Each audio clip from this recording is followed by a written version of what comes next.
Chapter 3. The Pittsburg of Ukraine. At this time, I was not an experienced international traveler.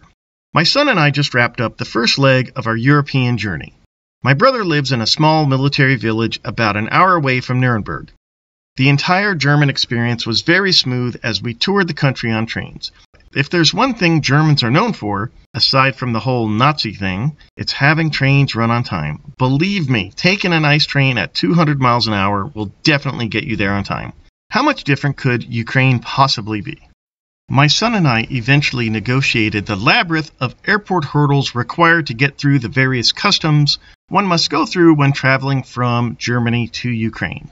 The entire experience was much different than our trip from America to Germany. Everything was rushed due to the numerous checkpoints we were required to go through changing planes in Austria. In fact, we barely made it to our connecting flight. In addition to the extra layers of customs making this leg of the journey different, the flight itself was not like any flight I had taken before. I asked the flight attendant for a cup of hot water for some tea, and I was informed Air Ukraine didn't offer high-end amenities. Even the armrests wouldn't fully retract between the seats. Not a big deal, but it certainly gave this flight a different feel. While aboard the plane, however, I took a moment to visually observe the passengers. I noticed there were a handful of very pretty girls aboard. Coincidence? Could it be true that Ukraine is the land of beautiful women? When we landed, this feeling that things were different from anything I had experienced continued. For example, the airport grass wasn't mowed, and there were these funny-looking old-timey vehicles driving around the airport, all of which I had never seen before, nor could I identify the make of any of them. Military equipment of all types was strewn haphazardly throughout the airport, along with some pretty tough-looking soldiers. When deboarding the plane, we needed to walk down portable stairs to a passenger bus that would take us to the terminal. There was a group of about 4 or 5 airport workers helping to facilitate this process. Among the staff of workers was a blonde, who was an absolute bombshell. She was as pretty and fresh-faced as a girl can get. She was wearing her bright yellow worker vest along with the rest of her team, but she seemed so out of place to me. Obviously, I began to scream and shout to the people around me, "What is wrong with you people? Do you not see the smoking hot blonde? Why aren't you ogling her?" It didn't make sense to me, but alas, nobody seemed to care. Was this some kind of aberration, or do super hot Ukrainians enjoy menial-type jobs? The plot thickened. Once inside the airport, we stepped into a government passport check station. Most cities have a somewhat warm and inviting airport. Here it feels like one is in another country, possibly Krapistan, Krapia, or maybe even the highly coveted Monte Crapo. At the passport check station, there were 6 lines with at least 10 people waiting in each line. As we got closer to the front, we could see a Ukrainian soldier running each booth. When it was our turn, our soldier didn't say a word. He spent several minutes flipping through our passports, stamping each one several times before he finally spoke a single word, "Okay." It seemed he took several extra minutes just to make us sweat. It worked. Once we successfully passed the Immigration and Customs staging area, we were guided into the airport's baggage claim. The baggage claim area had all the charm of a DMV from 30 years ago. It was drab, uninviting, and plain, complete with no seating and faded stains all over the hard surface floors. What was impressive to me, though, was that my luggage actually came. Given how tight the connecting flights were, along with the fact that the airline couldn't get me a cup of hot water, I was very much prepared to say goodbye to my bags. My ride from the airport in Dnipro to the hotel had been prearranged with AFA. I had double-checked that there would be someone from the agency to pick us up before I left Germany. Of course, nobody was anywhere. I looked, and nothing. My contact, Vladette, at a foreign affair back in the United States, told me that I could use Viber to call the local office in Dnipro if there were any problems finding my ride. She said my phone would work because I could use the airport internet. I asked, "Are you sure?" She, of course, took offense and said in her snippy Russian way, "Every airport has internet." Yes, probably except for the baggage claim at the Dnipro airport. Standing in the doorways were some oddly secretive taxi drivers, although with no actual taxicabs in sight, but a couple of men saying, "Taxi," in a low, whispered voice to anybody who would walk by. I began asking several of the passengers if they spoke English, and a very attractive blonde spoke up. "What do you need?" she asked with her Russian accent and broken English. "Hey, can I use your cell phone?" I said in my best, non-threatening voice. "No, I'm sorry. I don't have service here," she said. "I don't know what I'm supposed to do," I said to her. "I guess I'll have to take a taxi." "You don't want to use one of these taxis. They will rip you off." I asked her, "What do I do?" "Go inside. They will let you use the phone inside." I went inside and up to the military personnel and asked if I could use the phone by placing my hand up to my face, the international hand gesture for phone, and said, "Phone!" A woman dressed in a military uniform looked over to me and said in a sweet, kind Russian-Ukrainian way, "No." Half panic-stricken, I said, "Do you not know what I'm asking for? Do you not know I'm asking for a phone?" Now I had begun to frantically shake my phone hand. She said, "Yes, you want a phone. We don't have one. Do you have a ride?" "Yes, but they're not here. That's who I need to call." Her response was, "Just wait. They will show." By now, the two taxi drivers were hovering over me pretty good when a young man who must have been in his early 20s walked up to me with a single lined sheet of notebook paper folded in half. He opened it to reveal my barely legible name, handwritten in blue ink from a ballpoint pen. If I could just take a moment to let you, the reader, really take this last line in. A folded piece of notebook paper with my name written inside with ballpoint pen? I thought, you bastards at AFA are charging us $10 to $40 per email, plus additional thousands of dollars to do what Tinder does for free, and you can't do better than lined notebook paper from a kid who was late? I exclaimed, "There you are. Why is it folded in half? Where were you?" He just smiled, so I asked, "Do you speak English?" He said in a Russian accent, about 50-50. We walked over to the parking lot, up to a 4-door sedan from the mid-90s, a Daewoo. Inside the car was no air conditioning and no seatbelts in the back seat for my son, but on the bright side, at least the agency didn't forget me. The driver put me on the phone with the local agency, and my AFA contact assured me that my girl, Tanusha, would be there at the hotel to meet me tomorrow at noon.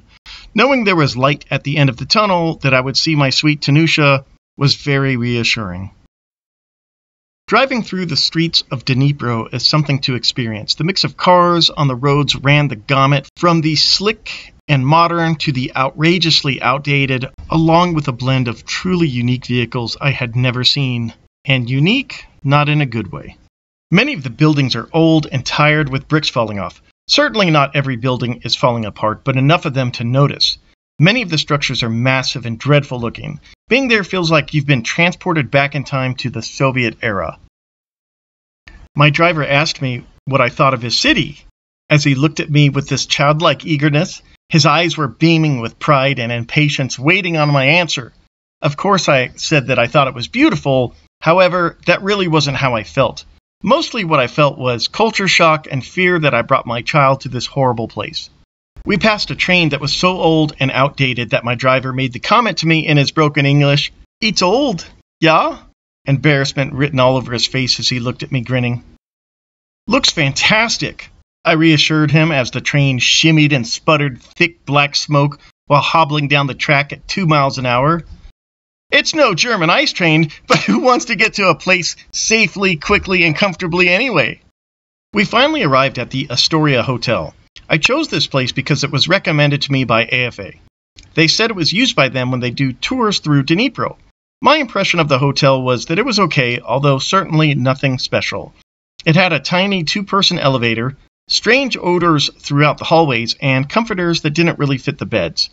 It did, however, have nice-sized rooms with nice views, all for only $44 a night. After checking in, we finished up our day by walking down to a possible Chili's restaurant. The signage outside featured a large Chili's logo, which was an obvious knockoff. The staff didn't speak any English, but there were pictures of steaks. I just pointed at them and ordered 2. When the bill came, they ran my card, but there was no place to add a tip. We didn't have any Ukrainian money called grivnas, so we just left. I felt as though we were a continuation of the worst assumptions regarding Americans. I didn't know it at the time, but no restaurants anywhere in Ukraine allow for tips when a card is run. While in Ukraine, always have cash for tips. Another valuable golden nugget for those keeping track.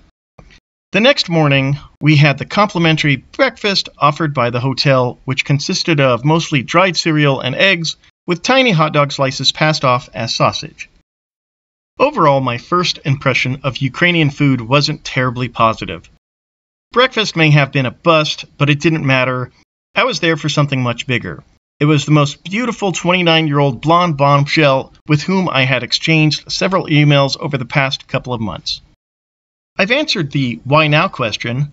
The short answer is I simply can't stand the pig-faced monsters in my own home city who look down their pig-faced noses at me. I haven't, however, really answered the why her question. Let me warn you, this is a long and seemingly anticlimactic answer. To be frank, most of what I write is me taking 10 paragraphs to say something I could have summed up with a sentence or two, so here we go. When one signs up with AFA, one is absolutely inundated with one ridiculously, amazingly beautiful woman after another writing him.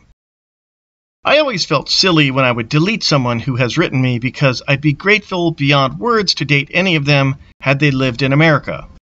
Sweet, precious Christopher, me, genuinely thought at the time that those were actual women at least making the effort to get me to read their emails. Let's continue to operate on the assumption that there is a real girl on the other end reading my email and writing me back. It is simply too damn expensive to write more than a girl or two. My brother Michael suggested something to me when deciding on which women to focus on, how to thin the herd out, so to speak. His theory worked like this. The girl from the poor, small city will be most grateful towards the guy she ends up with because her life will reflect the greatest amount of change for the better when marrying an American.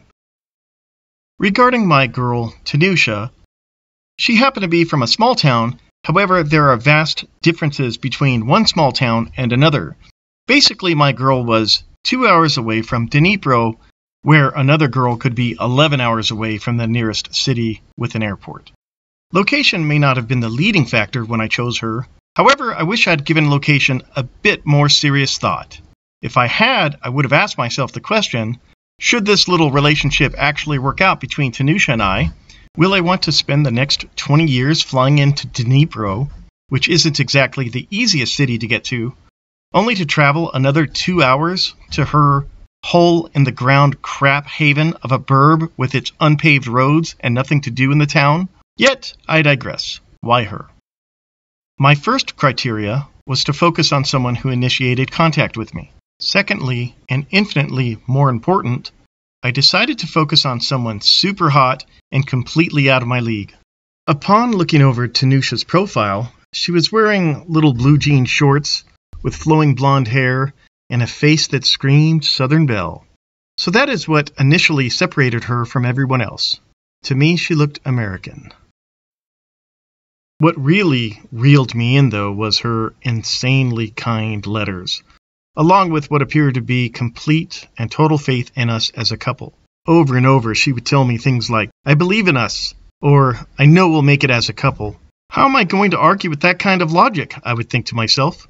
Tanusha let me know in advance that she was bringing a translator because she was comfortable with this particular one. Before coming to meet her, and before I had even planned on going to Ukraine, I called Tanusha through AFA. This is a service they offer for the low price of $3.99 per minute, which works out to a 15-minute call for $60. Tanusha wasn't comfortable with the translator from that phone call, so she explained to me that she needed to bring her own. She said that it would be better for me anyway because AFA's translators charge $20 an hour and hers would only charge $15 an hour. 30 minutes prior to our meeting time, Tanusha sent me an email stating that she would be at my hotel early, approximately 11:30 a.m. instead of noon. I knew they had left her hometown earlier that morning. That gave me two thoughts. The first was, wow, she's actually going to be early. She must like me. The second thought was, How the hell does she have internet out on the railway or in the middle of nowhere as she rides a train when she never seemed to have it before? Well, maybe she's using her translator's phone or something, I told myself. Either way, she was coming early. Now, she may be Ukrainian, but she's still a woman. And what my 45 years of acquired knowledge tells me is that she will still be late. So I decided not to leave my hotel room until 11:28, putting me downstairs at 11:30. Reagan, my son, and I were walking out the door when a hotel phone rang. It was the translator in a thick, impatient Russian voice. "Tanusha is downstairs, and she's waiting for you."